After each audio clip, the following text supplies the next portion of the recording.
요한계시록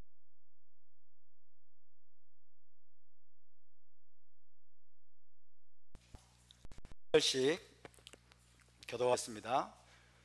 에베소 교회의 사자에게 편지하라. 오른손에 있는 7뼈를 붙잡고 7금 촛대 사이를 거니시는 이가 이르시되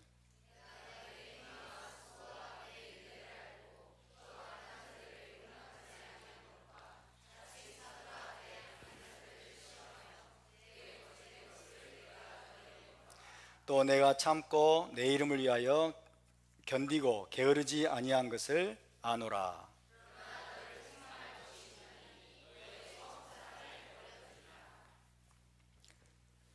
그러므로 어디서 떨어졌는지를 생각하고 회개하여 처음 행위를 가지라.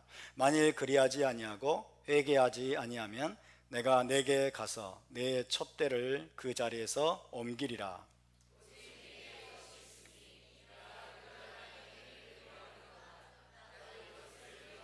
다 같이 귀에 있는 자는 성령이 교회들에게 하시는 말씀을 들을지어다.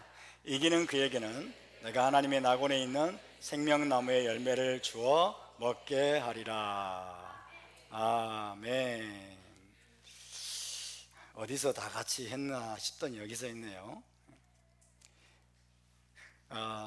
지난주에 데이가 토라 서비스를 한 거를 녹음해 준 거를 제가 들어봤는데요, 기가 막힙니다. 데이가 혼자 집에서 제가 하는 걸 흉내내 가지고 토라 서비스를 혼자 하는 거예요. 근데 거의 다 암송을 했어요. 가들루까지 막 하더라고. 가들루까지. 가들루라도 나이티 그러면서 우네로메마 쉐마야 그다음 한다 뭐라고 하셨어요? 다 같이 이러는 거예요. 다 같이 내가 안 하는데 여기 성경 읽을 때 다 같이를 하니까 다 같이를 하네요. 야, 어린아이들이 보고 듣는 게 정말 무섭다. 그리고 정말 아이들은 빨리 배웁니다. 빨리. 그래서 데이의 토라 서비스를 듣고 싶으신 분들은 우리 정가사님한테 이야기를 해주세요. 그러면 그 녹음한 걸 보내줄 거예요. 한번 들어보세요. 정말 너무너무 막 소름이 돋을 정도로 신선합니다. 여러분 들어보시기 바랍니다. 자, 오늘 파라샤로는 44번째죠. 44번째 데바림, 44번째 파라샤이고 계시록 강의는 42번째가 되겠습니다. 숫자가 왜 이렇게 안 맞을까요? 파라샤가 더블 파라샤가 종종 있기 때문에 그렇습니다. 더블 파라샤가 종종 있기 때문에 숫자가 안 맞습니다. 계시록 강의 42번째입니다. 자, 지난주까지 이제 계시록에 관한 서론과 그 다음에 1장 내용을 히브리 관점에서 살펴보았습니다. 오늘부터는 2장과 3장 말씀을 우리가 함께 공부를 해보도록 하겠습니다. 2장, 3장. 이제부터가 본론이라고 할 수 있겠습니다. 이제부터가 본론에 들어갑니다. 자, 1장에서 여호와 하나님의 모든 영광과 권능을 가지고 찾아오신 그 예수와께서 오른손에는 7벼를 붙드시고 그 다음에 7 황금 메노라 사이에 다니시는 분으로 자신을 나타내셨습니다. 예수와께서 사도 요한을 찾아오셨습니다. 하나님의 모든 영광과 존귀와 그 위엄의 모습으로 찾아오셨고, 그분의 오른손에는 7벼를 가지고 계셨고, 그분은 7 황금 메노라 사이에 거니시는 분으로 자신을 나타내셨는데, 그분이 계시록 1장 11절에서 이렇게 말씀하셨어요. 1장 11절을 한번 찾아보겠습니다. 1장 11절을 함께 읽습니다. 1장 11절 시작. 이르되 내가 보는 것을 두루마리에 써서 에베소, 서머나, 버가모, 두아디라, 사데, 빌라델비아, 라오디게아 등 7 교회에 보내라 하시기로. 여기서 케토브 그렇죠? 케토브 두루마리에 써라, 기록하라. 하나님께서 특별한 선지자들에게만 명령하셨던 그 말씀, 케토브, 기록하라라고 말씀하시고 뭐라고 하셨어요? 7 교회에 보내라. 에베소, 서머나, 버가모, 두아디라, 사데, 빌라델비아, 라오디게아 등 7 교회에 그것을 보내라고 명령하셨습니다. 자, 이것이 바로 예수와께서 사도 요한을 1장에서 찾아오신 첫 번째 목적입니다. 사도 요한을 찾아오신 첫 번째 목적이 바로 그겁니다. 소아시아 지역의 7교회 혹은 7메시아 공동체, 7메시아 공동체에게 보낼 메시지를 주시기 위함입니다. 그 내용은 어디에 있습니까? 2장과 3장입니다. 그죠? 7교회 혹은 7메시아 공동체에게 하나님이 예수와께서 아주 특별한 메시지를 주시기 위해서 찾아오셨는데 그것을 기록해라 그리고 보내라 라고 말씀하시는데 그 내용이 바로 2장과 3장에 기록이 되어 있습니다. 자, 이 계시록 2장 3장은 하나님께서 7메시아 공동체에게 직접적으로 주시는 메시지예요. 직접적으로 어떻게 해라, 직접적으로 이것이 문제다, 이것을 고쳐라, 너는 이렇게 해라 라고 하나님께서 예수와를 통해서 또 사도 요한을 통해서 직접적으로 주시는 메시지이기 때문에 요한계시록 전체에서 가장 중요한 메시지라고도 할 수 있습니다. 이해되십니까? 가장 중요한 메시지다. 자, 보세요. 1장은 서론과 같습니다. 1장은 계시를 주시는 분에 대해서 묘사하고 있어요. 1장은 계시를 주시는 분에 대해서 묘사하고 있고 4장 이제 이하부터는 사도 요한이 거의 대부분 환상 가운데 보고 들은 것을 기록해 놓은 거예요. 그렇죠? 환상 가운데 환상 예언적인 체험 가운데서 사도 요한이 보고 들은 것을 기록해 놓았는데 거의 대부분이 상징적인 표현들입니다. 상징적인 그런 표현들로 다 기록이 되어 있어요. 그런데 계시록 2장 3장은 직접 주는 메시지예요.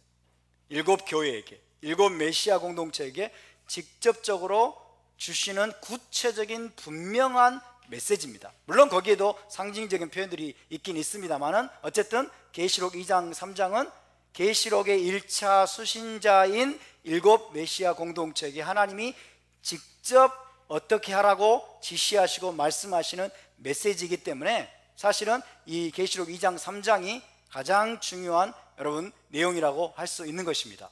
그래서 이 나머지를 읽지 않더라도 계시록 2장 3장을 제대로 이해해서 이 말씀대로만 이행한다면 하나님의 뜻이, 하나님의 목적이 이루어지게 되는 것입니다. 아멘입니까? 그래서 저와 여러분도 계시록 2장 3장에 우리가 굉장히 주의를 기울여야 됩니다. 이것이 오늘 우리에게 주시는 이 메시아 공동체인 제자 공동체 우리에게 주시는 하나님의 직접적인 메시지다 라는 그 마음으로 여러분 우리가 이 말씀을 받고 이 말씀으로 우리 자신을 점검하고 이 말씀에 귀를 기울이고 이 말씀대로 행하는 저와 여러분이 될 수 있기를 바랍니다. 자, 계시록 2장 3장에 7교회가 나옵니다. 7메시아 공동체 1장부터 나오는 것인데 7메시아 공동체 에베소, 서머나, 버가모, 두아디라, 사데, 빌라델비아, 라오디게아, 그죠? 이 7교회, 7메시아 공동체를 우리는 어떻게 이해를 해야 될까요? 첫 번째로 계시록의 수신자, 계시록의 수신자인 이 7메시아 공동체는 문자 그대로 1세기 말경에 소아시아 지역에 있던 유대인과 이방인 신자들로 구성된 7메시아 공동체였습니다. 소아시아 지역은 지금의 터키 지역이에요. 옛날에 과거에 제가 지도를 보여드린 적이 있죠? 기억나십니까? 소아시아 지역, 지금의 터키 지역에 실제로 1세기 말경에 존재했던 7교회, 유대인과 이방인들로 구성된 7교회인데 메시아 공동체예요. 이거는, 그죠? 유대인 사도들을 통해서 여러분 예수와를 소개받고 예수와를 믿고 그 다음에 유대적인 방식으로 토라를 준행했던 메시아 공동체, 실제로 존재했던 메시아 공동체라는 것입니다. 당시에 실존했던 이 7메시아 공동체가 계시록의 1차 수신자입니다. 계시록의 1차 수신자입니다. 자, 여러분 일전에도 말씀을 드렸지만은 반모섬에서 편지를 가지고 사도 요한으로부터 편지를 받아가지고 반모섬에서 이제 육지에 도달을 하면 이제 제일 먼저 가게 되는 교회가 어디입니까? 에베소 교회죠. 에베소 교회 가서 거기서 두루마리를 펴서 낭독을 하고, 그런 다음에 그 다음에 이제 가게 되면 그 위쪽으로 이렇게 시계 방향으로 도는 거예요. 에베소 교회, 그 다음에 어디입니까? 서머나, 버가모, 두아디라, 사데, 일라델비아, 라오디게아, 이렇게 시계 방향으로 순서로 이렇게 되어 있는 거예요. 이게 실제로 존재했던, 실존했던 교회입니다. 그래서 각 교회마다 차례로 돌아가면서 교회에 들러서 이 편지를 낭독하고 전달할 수 있도록 위해서 우리 주님께서 그 7교회를 선택하신 것 같습니다. 그러나 단순히 여러분, 이 7교회는 단순히 1세기 당시에 존재했던 7교회만이 아니라 한 걸음 더 나아가서 두 번째로 그 7 메시아 공동체는 7이라는 숫자가 내포하고 있듯이 이스라엘의 하나님과 언약을 체결한 모든 시대의 언약 공동체, 이스라엘의 하나님과 언약을 체결한 모든 시대의 언약 공동체, 히브리어로는 카할이죠. 카할 해봅시다. 카할 혹은 케일라, 따라서 케일라, 여호와 하나님과 언약을 체결한 모든 시대의 언약 공동체, 모든 시대의 카할을 의미하는 것이다 라고 이야기할 수 있겠습니다. 여러분, 히브리 문어는 네 가지 차원의 해석이 가능하다고 그랬죠. 네 가지 차원. 페샷, 그 다음에 레메즈, 드라시, 소드. 이 네 가지 차원의 해석이 동시에 가능합니다. 동시에. 이게 히브리 문헌의 대단한 거예요. 그러니까 첫 번째로는 1세기 말경에 실존했던 7교회인 동시에 모든 시대에 여호와 하나님과 언약을 체결한 메시아 공동체를 함께 가리키는 것이다 라는 것을 우리가 기억할 수 있기를 바랍니다. 그래서 여러분, 이것은 모든 시대의 언약 공동체가, 모든 시대의 언약 공동체, 모든 시대의 교회가 귀담아 듣고 점검하고 실천해야 될 중요한 메시지를 하나님께서 이 7교회에게 여러분 대표해서 전달하시고 말씀하셨다라고 이야기할 수가 있겠습니다. 그렇기 때문에 저와 여러분은 이 7 메시아 공동체에게 주신 말씀들 하나하나를 자세히 듣고 우리 자신의 모습과 우리의 영적인 현주소를 우리가 정확히 진단해야 될 줄로 믿습니다. 이 모든 내용들 가운데서 오늘 우리에게 주시는 책망, 우리에게 주시는 권면의 말씀이 무엇인지, 우리가 무엇을 돌이키고 무엇을 회개해야 하고 무엇을 또 굳게 잡아야 될 것인지, 이 말씀들을 통해서 여러분 우리가 발견하는 그런 시간이 될 수 있기를 바랍니다. 자, 그런데 이 7교회를 많은 신학자들이, 자, 7교회를 한번 써보겠습니다. 7교회, 첫 번째로 뭐죠? 에베소 교회. 두 번째 서머나 교회. 세 번째 버가모 교회. 네 번째 두아디라 교회. 다섯 번째 사대 교회. 여섯 번째 빌라델비아 교회.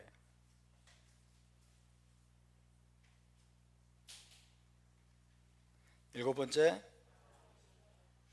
라오디게아 교회.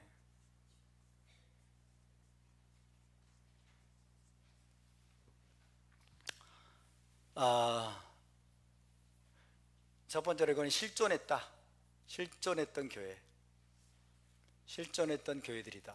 1세기 말경에. 두 번째로 모든 시대의 언약 공동체.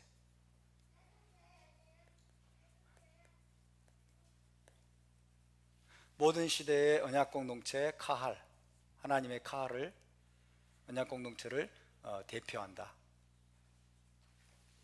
우리도 포함됩니다. 저와 여러분도 포함됩니다. 그래서 7교회에게, 7 메시아 공동체에게 주신 이 메시지는 오늘 저와 여러분에게 주신 메시지로 받아야 될 줄로 믿습니다. 많은 신학자들이, 많은 기독교 목회자들과 신학자들이 어떻게 이것을 해석을 하느냐, 다양한 방식으로 해석을 합니다만은 특별히 이렇게 해석하는 그런 해석이 있습니다. 자, 에베소 교회는 초대교회의 모습이다. 초대교회가 언제까지 초대교회인지 모르겠지만은 어쨌든 에베소 교회는 초대교회의 모습을 보여주는 것이다. 그렇게 이야기하고, 라오디게아 교회는 마지막 때의 교회다. 마지막 때의 교회다. 그렇게 해석을 합니다. 그래서 라오디게아 교회에게 주시는 말씀을 보니까 진짜 마지막 때의 교회의 모습 같아. 겉보기에 얼핏 보니까 진짜 마지막 때의 교회의 모습 같으니까 맞네, 맞아. 그러면 여러분, 만약에 1517년 마틴 루터 시대의 마지막 때는 언제겠어요? 자기들 시대일까요? 아직 오지 않은 것일까요? 어떻게 될까요? 라오디게아 교회는 진짜 우리가 살고 있는 마지막 때의 교회의 모습 같아요. 그 에베소 교회는 초대교회의 모습 같고, 그리고 서머나 교회, 버가모 교회, 두아디라 교회, 사대 교회, 빌라델비아 교회, 요거는 이제 중간중간에 어느 시대를 구분해서 이야기를 합니다. 무슨 시대 해가지고 초대교회부터 시작해서 마지막 때의 교회까지 보여주는 그런 교회, 그런 메시지다, 이렇게 해석을 하죠. 그 말이 맞을까요, 틀릴까요? 굉장히 그럴싸해 보이지만 근거가 없습니다. 에베소 교회는 초대교회의 모습을 보여주고, 그럼 에베소 교회는 오늘 우리 시대의 모습은 우리에게는 상관없을까요? 초대교회 모습이니까. 라오디게아 교회는 마지막 때 교회의 모습이니까 여러분, 초대교회 때 교회의 모습과는 상관이 없을까요? 그게 아니죠. 그러니까 이렇게 해석하는 거는 굉장히 뭐라고 할까요? 조직적으로 보입니다. 그죠? 굉장히 그럴싸해 보이고 조직적으로 보이지만 이거는 근거가 없어요. 근거가 없고, 결정적으로 왜 문제냐? 자, 제가 이렇게 말씀을 드렸습니다. 일곱 메시아 공동체는 이스라엘의 하나님과 언약을 체결한 모든 언약 공동체를 대표한다. 이스라엘 하나님과 언약을 체결한 모든 언약 공동체를 대표하고 모든 언약 공동체에게 하나님이 주시는 메시지다 라고 말씀을 드렸어요. 만약 이렇게 해석을 하면 이거는 어떤 해석일까요? 어떤 전제가 깔려있는 해석이죠? 이 일곱 교회는 이방인들로 구성된 신약교회,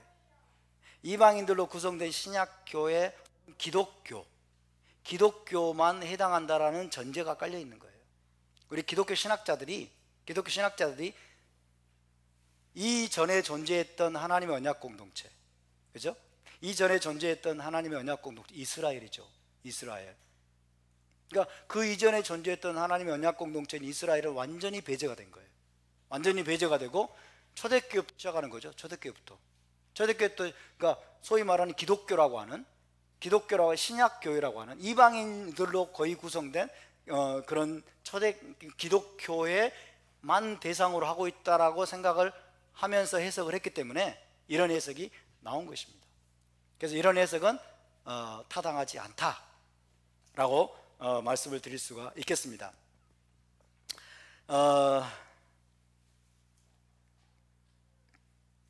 그래서 이 일곱 교회는 오직 이방인 중심의 기독교회로만 해석되어서는 안 되고, 이 일곱 메시아 공동체는 하나님과 언약을 체결한 모든 공동체를 의미하기도 하고, 또 하나님이 구원하시고자 하시는 전 인류를 의미한다라고도 할 수 있습니다. 하나님이 구원하기를 원하시는, 하나님이 무엇을 통해서 구원하시느냐? 하나님이 여러분 전 인류를 구원하고자 하는 특별한 하나님의 도구로서 하나님이 계시하신 게 있어요. 전 인류를 구원하고자 하는 특별한 하나님의 도구로서 하나님이 계시해 주신 게 뭐예요? 언약입니다. 언약. 언약에는 크게 네 가지 종류가 있었죠. 네 가지 유형의 언약. 네 가지 유형의 언약을 하나님이 아담으로부터 계시해 주기 시작하면서 그 언약을 통해서 전 인류를 구원하기를 원하셨어요. 할렐루야. 그러니까 그 언약을 통해서, 언약이라고 하는 시스템을 통해서 하나님이 구원하기를 원하시는, 회복하기를 원하시는 모든 인류를 의미하기도 한다라고 말씀드릴 수 있습니다. 다시, 하나님과 언약을 체결한 모든 언약 공동체 and 언약이라고 하는 시스템을 통해서 하나님이 구원하기를 원하시는 전 인류를 의미한다라고도 할 수 있습니다. 자, 왜 그럴까요? 7이 뭐예요? 7이 뭐예요? 완전순대 7은 뭘 나타내요? 7천년을 나타내죠. 7천년 맞습니까? 7천년. 다시 말하면 일곱 교회는 뭘 의미할까? 그렇게 보면 7천년간 존재했던 하나님의 언약 공동체, 하나님과 언약을 체결한 이 땅의 백성들, 그죠? 하나님과 언약이라고 하는 시스템을 통해서 하나님이 구원하기를 원하시는, 하나님이 회복하기를 원하시는 7천년간의 존재하는, 7천년간의 인류 역사에 존재하는 인간, 모든 인류를 의미한다라고 할 수 있겠습니다.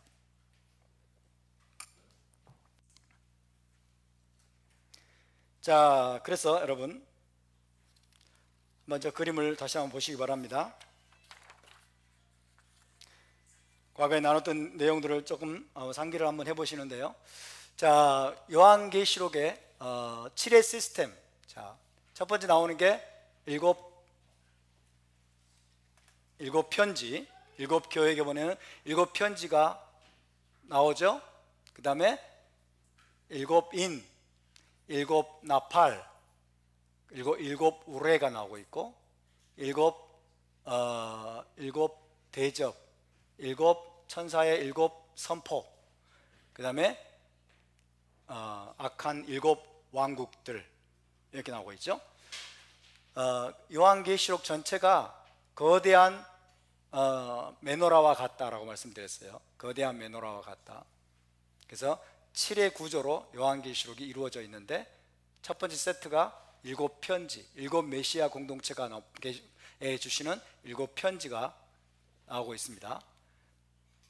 자, 여기 보니까 이제 샤마시 챕터가 나오죠. 샤마시 챕터가 나오고, 여기가 이제 일곱 교회에게 주시는 메시지가 나와요. 샤마시 챕터가 1장이 도입하는 인트로덕션. 4장 5장이 또 인트로덕션이죠. 샤마시 챕터. 그래서 이제 여기 보니까 일곱 인이 나오고 있고, 여기도 샤마시, 7장이 샤마시 챕터예요. 샤마시, 이런 식으로 구성이 되어 있다 말씀을 드렸습니다. 그 다음에 하나님이 인간을, 전 인류를 구원하기 위해서 인류에게 계시해 주신 언약, 네 가지 유형의 언약과 성경에 나오는 일곱 언약, 기억나시죠? 네 가지 유형의 언약과 일곱 언약이 있다 그랬습니다. 자, 네 가지 유형의 언약은 뭐예요? Blood Covenant, 피의 언약, 따라서 피의 언약, 그 다음에 소금 언약, 신발 언약, 그 다음에 결혼 언약. 자, 하나님께서 인간을 하나님과의 더 깊은 관계 속으로 이끄는 단계를 말합니다. 이 언약의 네 단계, 네 유형을 통해서 하나님과의 완전한 연합으로 회복하기를 원하시는 그 하나님의 계시가 바로 이 네 가지 언약인데, 이 네 가지 언약, 자, 피의 언약을, 하나님과 피의 언약을 계시한 건 첫 번째가 아담입니다.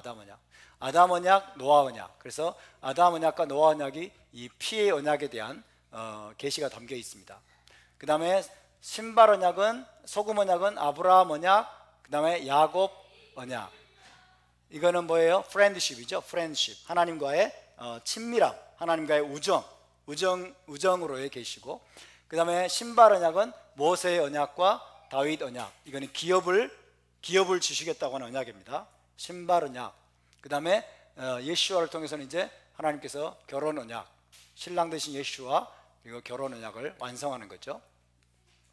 따라서 아담 언약, 노아 언약, 아브라함 언약, 야곱 언약, 모세 언약, 다윗 언약, 새 언약. 자, 네 가지 유형의 언약입니다. 네 가지 언약. 하나님과의 그 관계의 회복을 위해서 하나님이 더 깊은 단계로 이끌어 가시는 언약의 네 가지 유형. 첫 번째는 피의 언약이 제일 중요합니다. 제일 기본입니다. 그래서 하나님께서 원래 아담은 하나님과의 완전한 결혼 언약 가운데 있었어요. 타락하기 전에. 그죠? 완전한 결혼 언약 가운데 있었지만은 아담이 타락하기 시작했어요.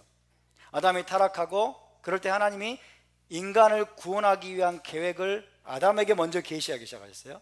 아담에게. 그러면서 피의 언약을 계시하신 거예요. 동물을 죽여서 여러분 피를 흘리게 하고 그 가죽옷을 입히셨죠? 피의 언약을 아담에게 계시하신 거예요. 아담에게. 그래서 첫 번째가 그 피의 언약입니다. 피의 언약은 뭡니까? 여러분 무엇을 의미합니까? 피의 언약은 종이 되겠다는 거예요. 섬김의 언약입니다. 종이 되겠다. 하나님의 종이 되어야 된다라는 거죠. 가장 먼저 우리는 하나님의 종이 되어야 될 줄로 믿습니다. 우리가 예수와를 통해서 여러분 하나님과 언약을 체결하면 가장 먼저 하나님의 종이 되는 거예요. 가장 먼저 종이 되는 자만이 다음 단계로 나갈 수가 있어요. 그래서 피의 언약은 섬김의 언약이고 종의 언약이다. 섬김의 언약, 종의 언약. 하나님을 주인으로 왕으로 섬기겠다고 하는, 하나님의 종이 되겠다고 하는 그 서약입니다.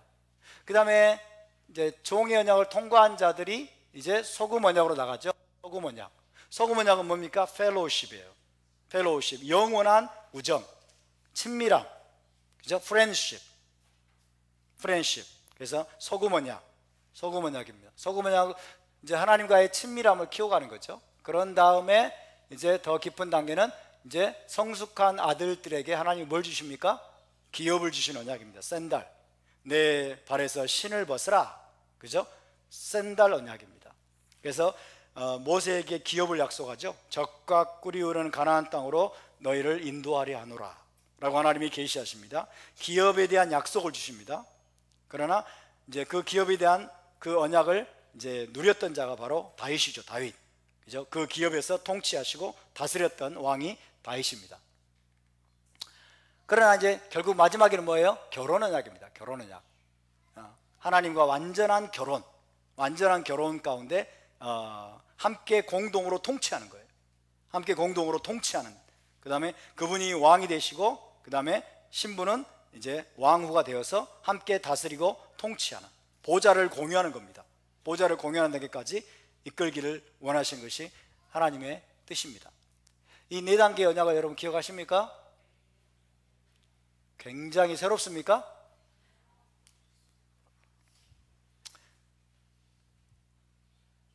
자, 이 네 단계의 언약은 또 무엇으로 나타날까요? 자, 신랑과 신부가 결혼 관계를 맺는 과정에서 네 잔의 포도주를 마시게 된다고 말씀드렸어요. 네 잔의 포도주. 문을 똑똑똑 두드리고 이제 환영하면 들어가서 이제 결혼 계약을 체결하는 과정에서 네 잔의 포도주를 마시게 된다고 그랬죠? 기억나십니까? 네 잔의 포도주. 첫 번째 포도주가 뭐예요? 첫 번째 포도주가 성별의 잔. 성별의 잔. 우리 뭐죠? 6월절 세데르 때 마시는 네 잔 똑같습니다. 네 잔. 그죠? 언약 체결의 과정에서, 결혼 언약을 체결하는 과정에서 마시는 네 잔의 포도주입니다. 네 잔의 포도주. 그래서 첫 번째 잔, 성별의 잔은 뭐예요? 종이 되겠다, 서로 섬기겠다는 거예요. 섬기다, 섬김의 매너라다. 그 다음에 두 번째 잔은 뭡니까? 우정, 친밀함의 잔입니다. 세 번째 잔은 기업을 공유하겠다는 잔이죠. 그리고 네 번째는 이제 결혼의 잔입니다. 신부의 잔. 자, 이 네 잔의 포도주를 마시게 되는 것도 역시 네 가지 언약과 연결이 되어 있어요. 네 가지 언약. 네 가지 언약과. 자, 그래서 일곱 교회에게 주시는 메시지, 일곱 교회에게 주시는 메시지는 네 가지 유형의 언약, 그리고 하나님이 이스라엘과 맺으신, 인류의 구속을 위해 맺으신 일곱 가지 언약, 일곱 사람을 세워서 맺으신 일곱 가지 언약에 대응된다라고 이야기할 수가 있겠습니다. 자, 에베소 교회에게 주시는 메시지, 에베소 교회에게 보내는 편지는 섬김의 언약, 피의 언약에 해당합니다. 섬김의 언약, 피의 언약, 이 하나님이 주도해서 아담에게 계시해 주셨죠. 하나님이 주도해서. 두 번째는 노아 언약이죠. 노아 언약은 노아가 자진해서 하나님 앞에 나갔어요. 그래서 하나님이 받으셨죠. 이것도 역시 피의 언약에 해당한다. 섬김의 언약. 세 번째가 아브라함 언약이고, 야곱 언약이고, 모세 언약, 다윗 언약, 예수와 언약까지 나아갑니다. 예수와 언약. 그래서 아브라함과 맺은 언약은 하나님이 계시하신 것인데, 이것은 소금 언약이다. 우정, 하나님과의 친밀함, 우정, 교제.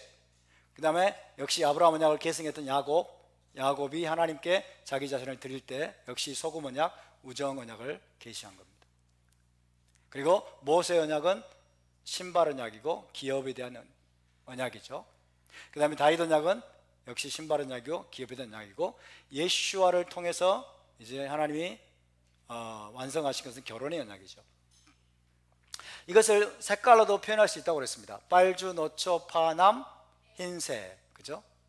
빛으로 할 때는 흰색이 돼요. 이 모든 색깔을 섞으면, 빛으로 된 색깔, 이 색깔을 섞으면 흰색이 됩니다. 흰색. 근데 물감이나 이런 거를 섞으면 어떻게 된다고 그랬죠? 검정이 된다고 그랬죠? 검정. 하나님은 빛이시기 때문에. 자, 그래서 에베소 교회, 서머나 교회는 아담 언약, 노아 언약에 대응된다라고 할 수 있고요. 버가모 교회에게 주시는 편지는 아브라함 언약에 대응된다.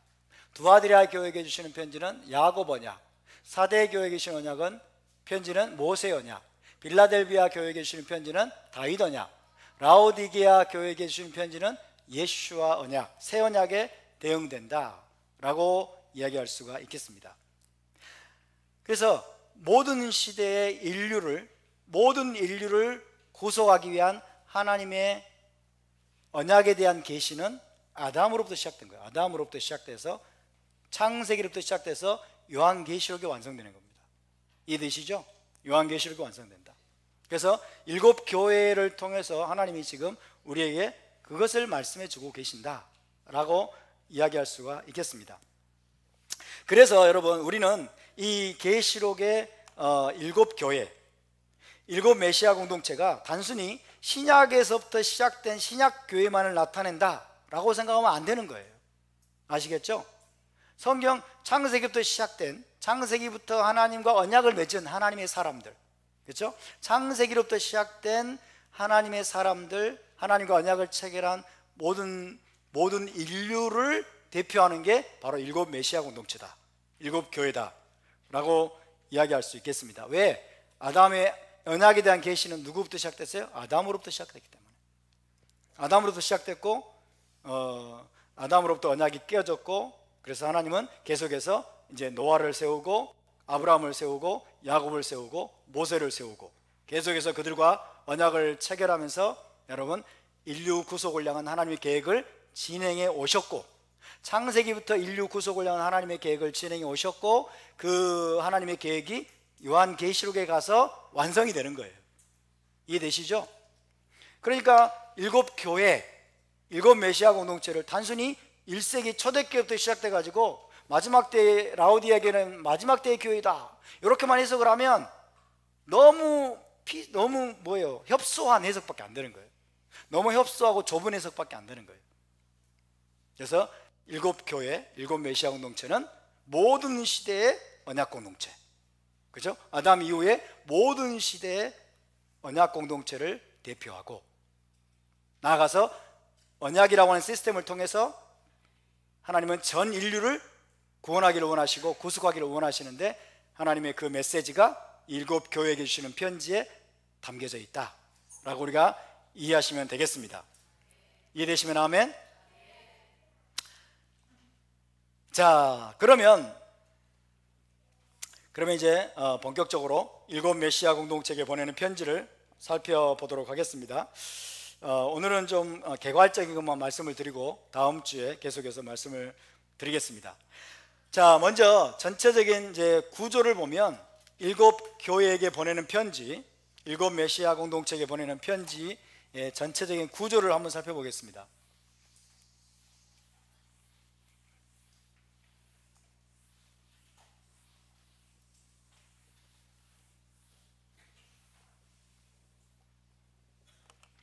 자, 이 편지의 구조를 보면 첫 번째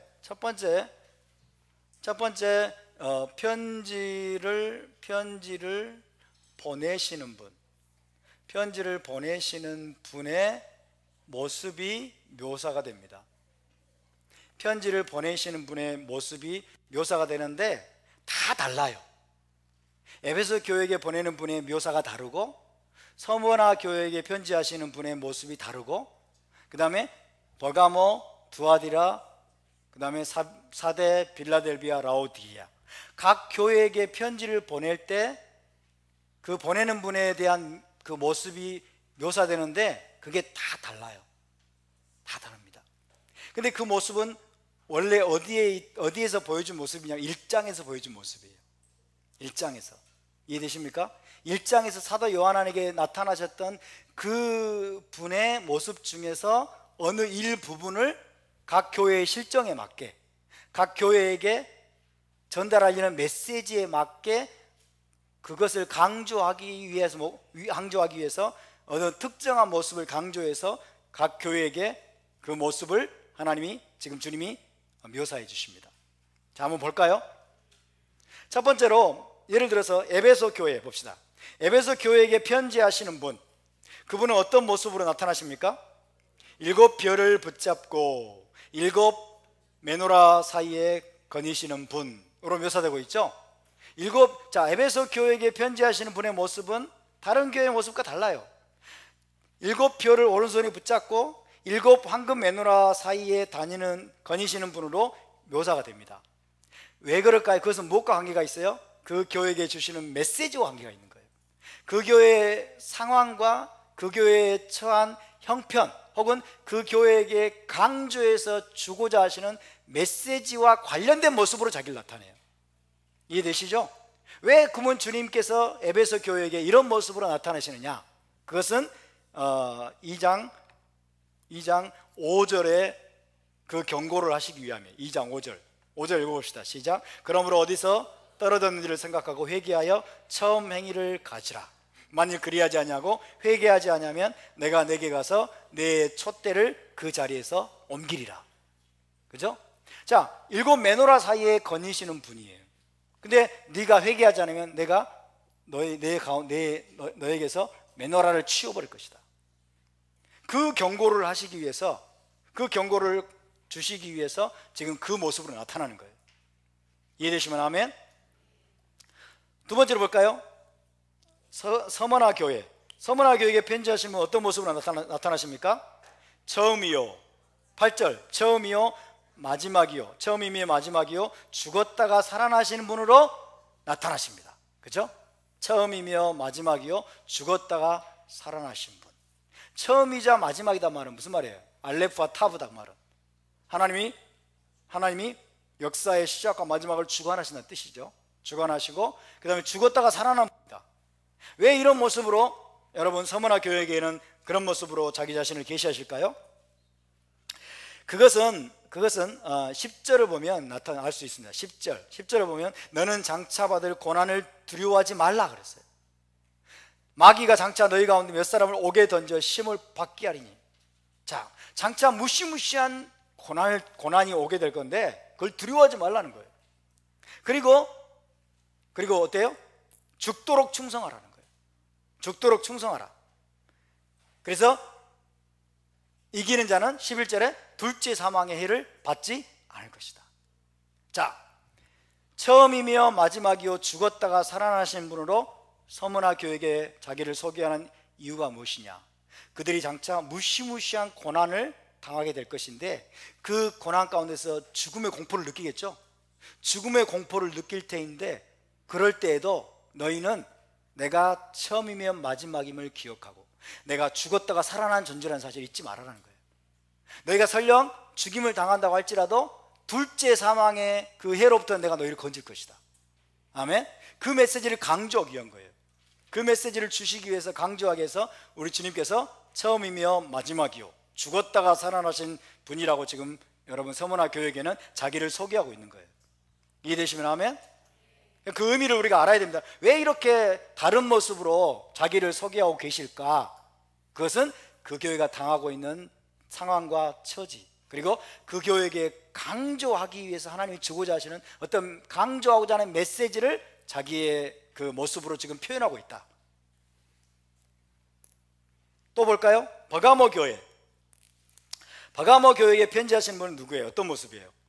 좌우의 날성검을 가지신 분으로 소개됩니다. 그죠? 왜 그럴까요? 좌우의 날성검으로. 그것은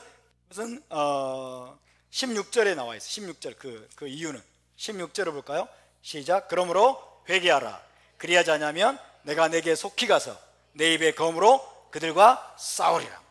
회개하지 않으면 내가 그들에게 속히 가서 내 입의 좌우의 날성검으로 그들과 싸우고 내가 그들을 심판하겠다는 거예요. 할렐루야. 그것을 강조하기 위해서, 그 메시지를 특별히 강조해서 주시기 위해서 좌우의 날성검을 가진 존재야.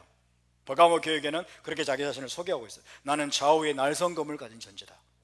너희가 회개하지 않으면 내가 속히 너에게 임해서 내 입의 검으로 그들과 싸울 것이고 너희를 심판할 것이다 라는 그런 메시지를 주고 계시는 거예요. 또 두아데라교도 봅시다. 두아데라 교회에게 편지하시는 분은 어떤 분이세요? 그 눈이 불꽃 같고 그 발이 빛난 주석과 같은 하나님의 아들로 지금 묘사가 되고 있습니다. 눈이 불꽃 같아요. 불꽃, 이글이글 타는 불꽃 같아요. 눈이 불꽃 같아요. 그 말은 그 불꽃 같은 눈앞에 숨길 수 있는 게 없다는 거예요. 그죠? 다 드러난다는 거예요. 다 속속들이 다 알고 계신다는 거예요. 자, 그런 모습으로 자기를 소개하시는 이유는 뭐냐? 2장 23절에 그 이유가 담겨져 있어요. 2장 23절 시작. 또 내가 사망으로 그의 자녀를 죽이리니 모든 교회가 나는 사람의 뜻과 마음을 살피는 자인 줄 알지라. 내가 너희 각 사람의 행위대로 갚아주리라. 사람의 뜻과 마음을 살피는 자라는 것을 알게 하기 위해서 불꽃 같은 눈을 가진 분이라고 묘사하고, 그죠? 불꽃 같은 눈으로 모든 사람의 깊은 마음속까지 다 뜻과 마음을 살피고 감찰하고 계신다는 거죠.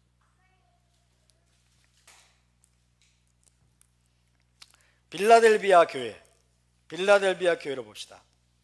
빌라델비아 교회에게 편지하는 분은, 자, 3장에 보면 나와 있습니다. 2장 23절인가요? 아니다. 몇 절이죠? 3장 1절, 3장 7절. 빌라델비아 교회에게 편지하시는 분은 어떤 분이세요?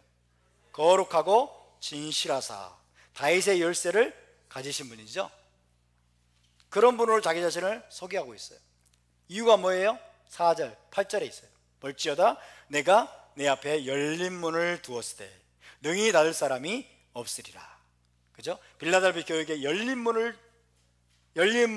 두시는 분이라는 사실을 알게 하시기 위해서, 내가 바로 다윗의 열쇠를 가진 자다. 내가 열면 닫을 자가 없고 닫으면 열 자가 없다. 바로 그런 모습으로 자기 자신을 묘사하고 있습니다. 다시 말하면 여러분, 각 메시아 공동체가 처해 있는 상황, 그 다음에 형편, 그리고 각 메시아 공동체에게 하나님이, 주님이 지금 강조하고자 하시는 그 메시지와 부합되는 메시아의 모습, 그 모습으로 자기 자신을 계시하고 있습니다. 각기 다릅니다. 각기 달라요. 그러니까 어떤 교회에게는 우리 주님이 어떤 교회에게는 사자로 나타나실 수 있겠죠. 어떤 교회에게는 어린 양으로 나타나실 수 있겠죠. 왜? 사자와 같은 주님의 성품이 필요한 교회에게는 그런 모습으로 나타날 거예요. 어린 양의 성품이 필요한, 특별히 지금 거기에서 문제가 있다, 그 주님을 붙잡지 못하고 있는 교회에게는 어린 양 같은 모습으로 다가갈 수 있겠죠. 이해되십니까? 자, 그런 이유에서 지금 이 7 교회에게 각기 지금 다른 모습으로 자기 자신을 소개하고 있는데, 그 모든 모습들을 다 모아보니까 어디에 그게 나와 있어요? 1장에 있더라. 아시겠죠? 그러니까 1장에서 주님이 그런 모습으로 자기를 묘사했는데 그것은 결코 우연이 아니고 2장 3장에서 각 교회에게 여러분 합당한 모습으로, 필요한 모습으로 자기 자신을 보여주시기 위해서 1장에서 이미 주님이 그렇게 말씀하셨다. 이해되십니까? 아이고, 설명하기 힘드네. 첫 번째가 바로 그겁니다. 편지의 구조를 보면 편지를 보내시는 분의 먼저 특징적인 모습입니다. 특징적인 모습이 묘사가 되어 있고, 두 번째가 이제 칭찬이 나옵니다. 칭찬.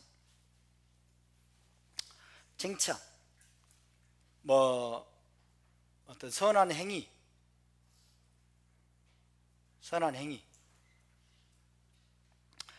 각 교회들이 잘한 면들, 그죠?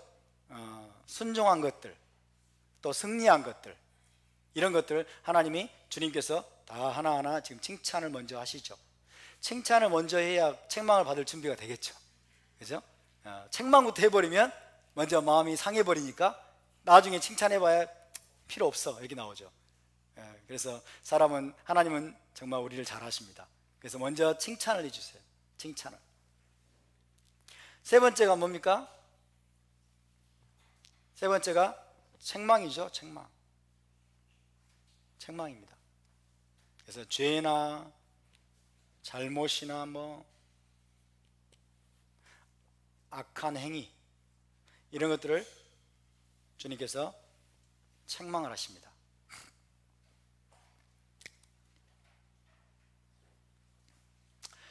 칭찬을 받지 못한 교회는 어딜까요?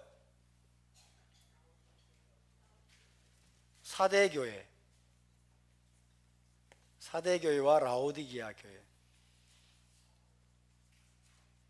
칭찬이 없는 교회예요. 사대교회와 라오디게아 교회. 사대교회는 죽어있는 교회예요. 죽어있는 교회. 살았다 하는 이름은 있으나 실상은 죽은 자로다. 라오디게아 교회는 뭐예요? 미적지근한 교회예요. 미적지근한. 겉으로는 멋있어 보이고 화려해 보이지만은 영적인 열정을 잃어버린 교회, 언약에 대한 헌신을 잃어버린 교회, 공동체입니다. 책망이 없는 교회는 어딜까요? 서머나 교회, 그 다음에 빌라델비아 교회죠.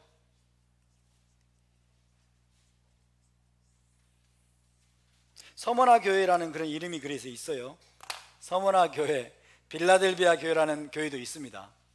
우리도 서머나 교회처럼 되자, 우리도 빌라델비아 교회처럼 되자, 그래가지고 교회 이름을 서머나, 빌라델비아 그렇게 이름은 지었는데, 주님이 오시면 과연 책망을 받지 않을지 한번 잘 돌아봐야 될 것입니다. 그 다음에 네 번째 구조는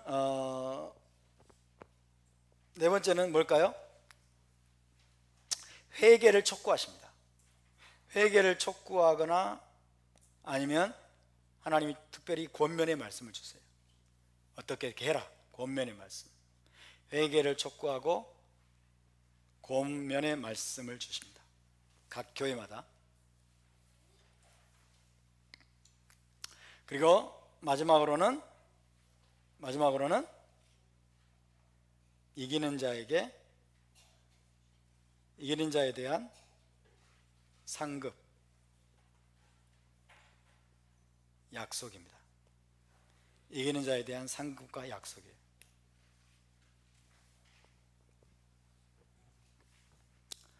자, 이런 구조로 되어 있다.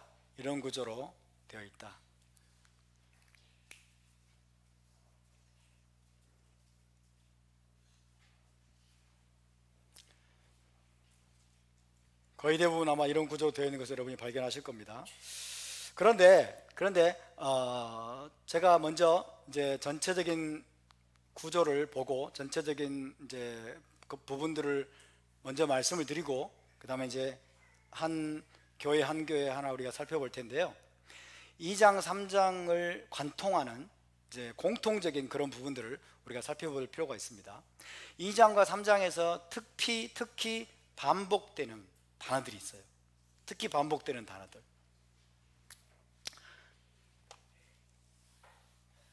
2장과 3장에 특히 반복되는 단어들이 중요합니다. 제가 먼저 말씀드리고 싶은 것은 첫 번째가 회개하라예요. 회개하라. 따라서 회개하라. 회개하라. 회개하라. 히브리어로는 슈바 이렇게 돼요. 슈바.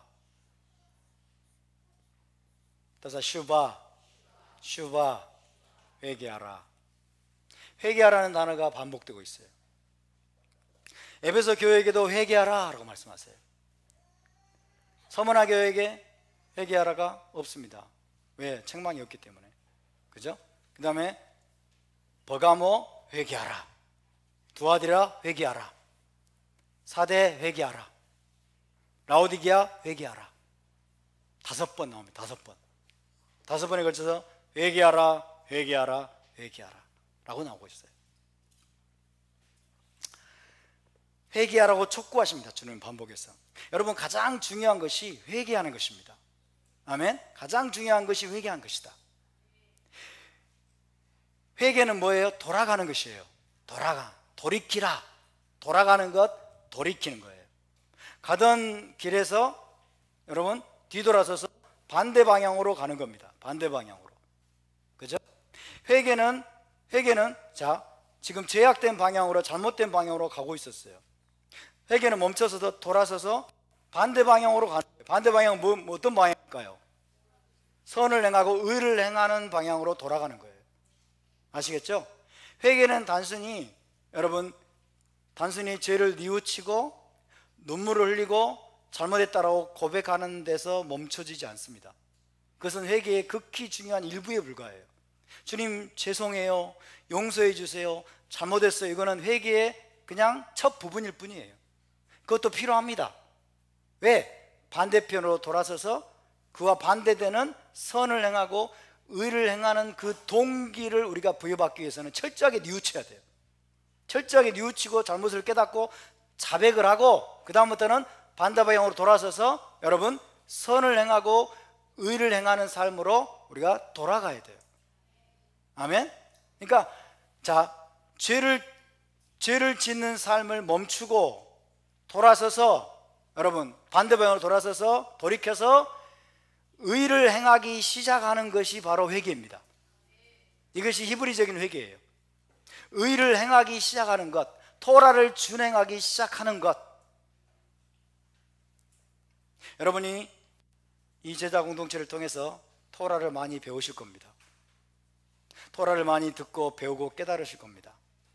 그리고 여러분의 과거의 잘못을 뉘우치고 여러분 후회하고 죄를 자백도 많이 하셨을 겁니다.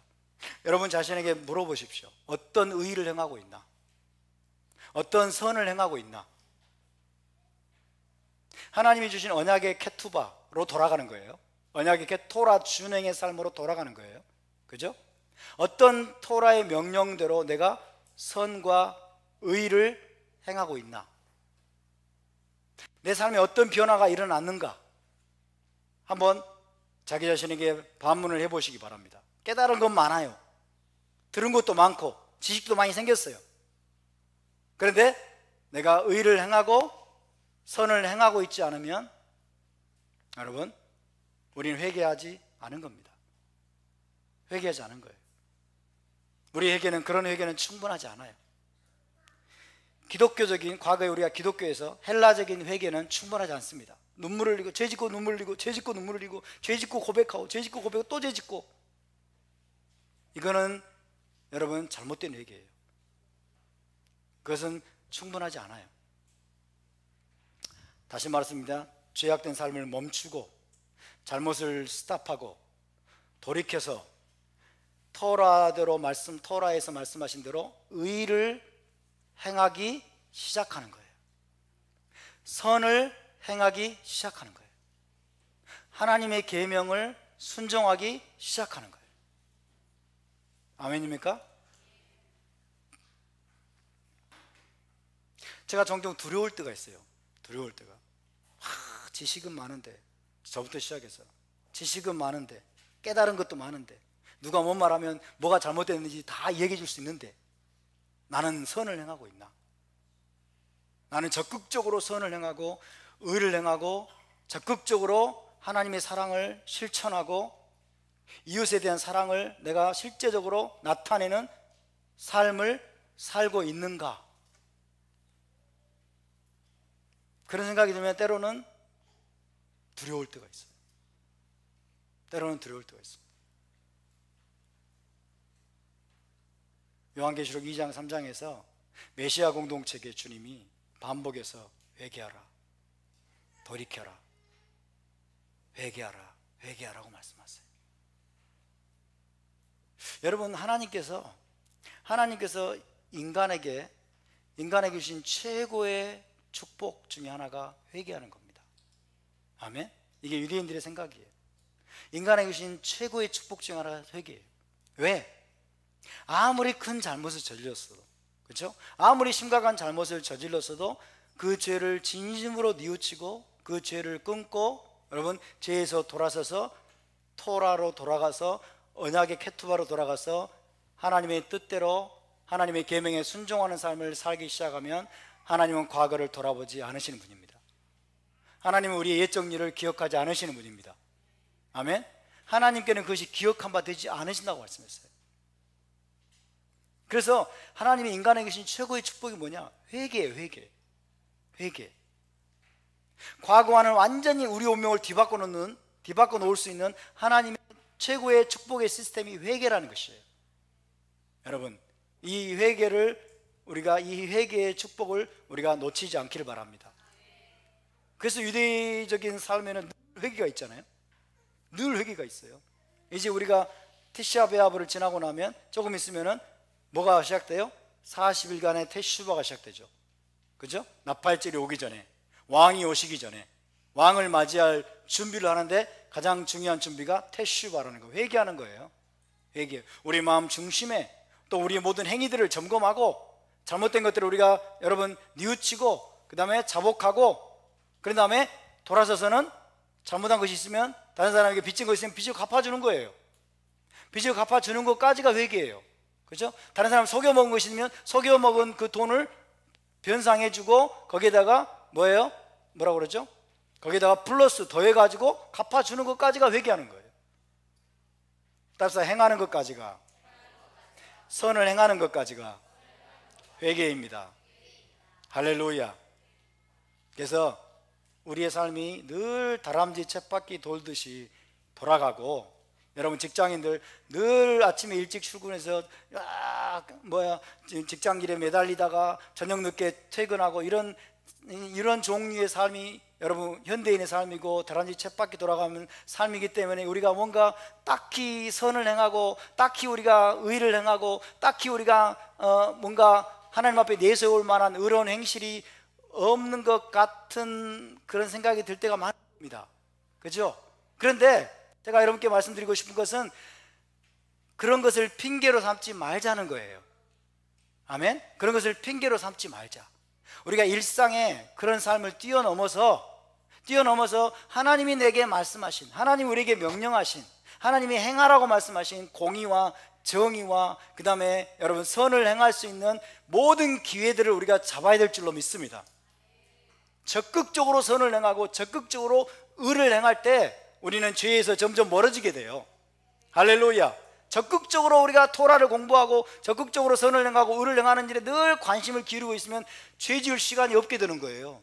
죄에서 점점 멀어지게 되는 거예요. 그러니까 죄를 이길 수 있는 최고의 방법은 의를 행하는 겁니다. 할렐루야. 죄에서 멀어지고 죄를 극복할 수 있는 가장 좋은 방법은 선을 행하고 의를 행하는 거예요. 하나님 계명에 순종하는 일에 열심을 낼 때 여러분 우리가 죄를 이기게 될 줄로 믿습니다. 아무것도 하지 않고 있는 게 죄에게 무너지기 쉬운 거예요. 그렇죠? 아무것도 하지 않고 선에 별로 관심도 없고 그냥 무료하게 지루하게 뭔가 그냥 있을 때 사람들이 죄에 넘어져요. 죄의 유혹에 넘어져요.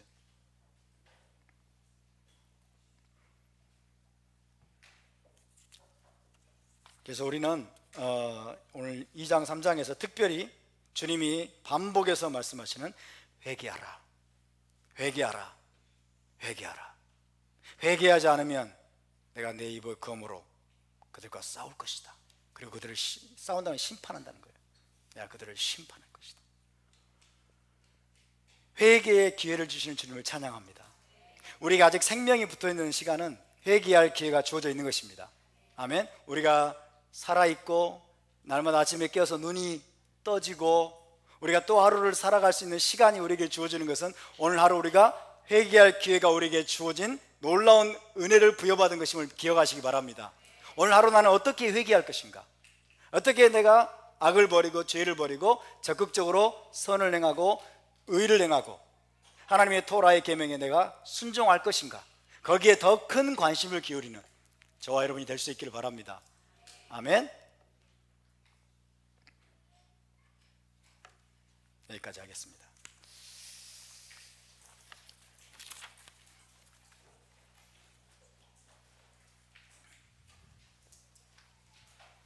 다음 주에 계속해서 7 메시아 공동체에 주시는 메시지 함께 나누겠습니다.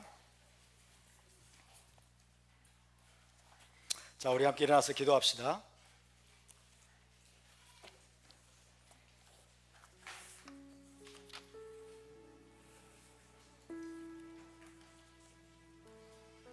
그러므로 어디서 떨어졌는지를 생각하고 회개하여 처음 행위를 가지라. 만일 그리하지 아니하고 회개하지 아니하면 내가 내게 가서 내 촛대를 그 자리에서 옮기리라.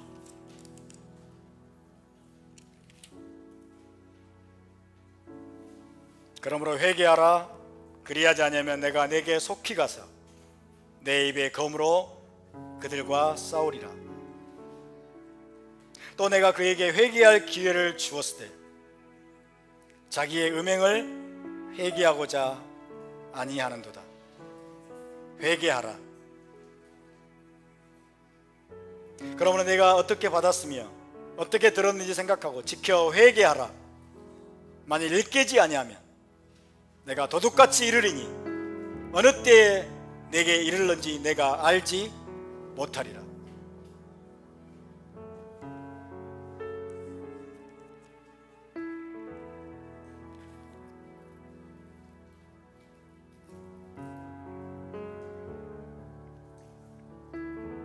내가 너를 권하노니 내게서 불로 연단한 금을 사서 부요하게 하고 흰옷을 사서 입어 벌거벗은 수치를 보이지 않게 하고 안약을 사서 눈에 발라 보게 하라.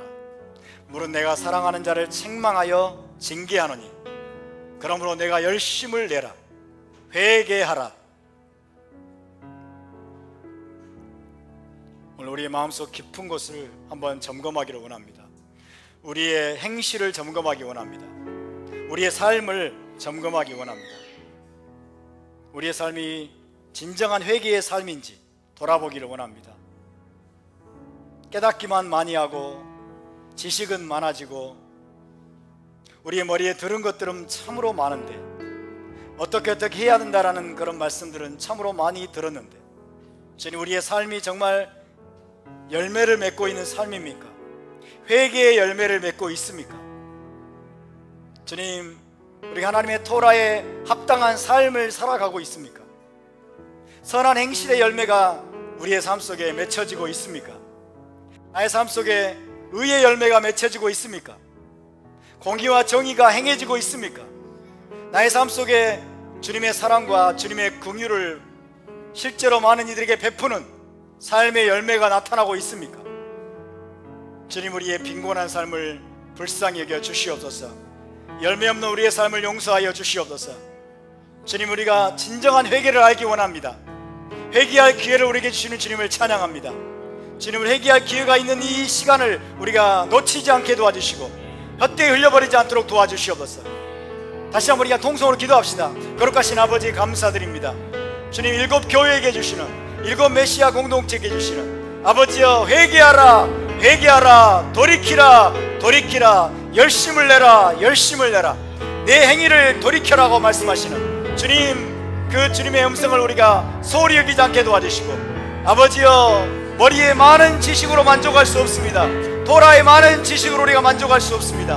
주님, 많이 들은 것으로 만족할 수 없습니다. 주님, 우리가 많은 깨달음 얻은 것으로 만족할 수 없습니다. 주님, 우리가 많은 사람들을 함부로 판단하는 일에 주님, 우리가 빠른 것으로 만족할 수 없습니다. 주님, 우리의 삶이 달라지기를 원하고, 우리의 행실이 달라지기를 원하고, 우리 행위가 달라지기를 원합니다. 주님, 오 주님, 우리가 아버지 하나님 너무나 익숙하게 하나님 지식을 쌓고 이론을 쌓고 아버지여 깨닫는 일에 아버지여 우리가 빠르지만은, 우리가 실제로 우리의 삶을 고치고 우리의 행위를 고치고 우리의 언어를 고치고 주님, 우리의 아버지여 모든 행동 하나하나를 고치려고 하는 그런 마음의 결단이 오늘 우리 안에 새롭게 일어나게 하여 주시옵소서.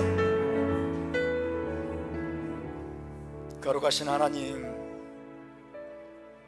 진리를 아는 지식을, 토라를 아는 지식을 얻는다는 것이 때로는 두렵습니다. 들은 것은 많은데, 배운 것은 많은데, 우리가 이 핑계 저 핑계로 주님, 행함이 너무나 빈곤합니다. 행실이 너무나 빈곤합니다. 우리 행실이 너무나 부끄럽습니다. 우리가 주님 앞에 내세울 것이 없습니다. 주님, 우리가 주님 앞에 자랑할 것이 없습니다. 주님, 당신 앞에 우리가 드릴 열매가 너무나 빈곤합니다. 하나님, 그러면서도 우리가 안다라고 자부하고 우리가 뭔가를 깨달았다라고 자부하고 주님, 그렇게 아버지여 자기 만족에 빠져서 주님 살아갈 때가 너무나 많았음을 고백합니다. 하나님, 다시 한번 주님 우리 자신을 일깨워 주시옵시고, 다시 한번 주님 우리가 대오각성하게 도와주시고, 주님, 우리가 아버지여 구체적인 행동으로 주님을 섬기고 행실의 열매를 맺어지기를 원합니다. 선의 열매를, 선행의 열매를 맺는 자들, 의의 열매를 맺는 자들 될 수 있도록 주님 우리를 일깨워 주시옵소서. 그렇게 우리를 행하게 하실 주님을 찬양합니다.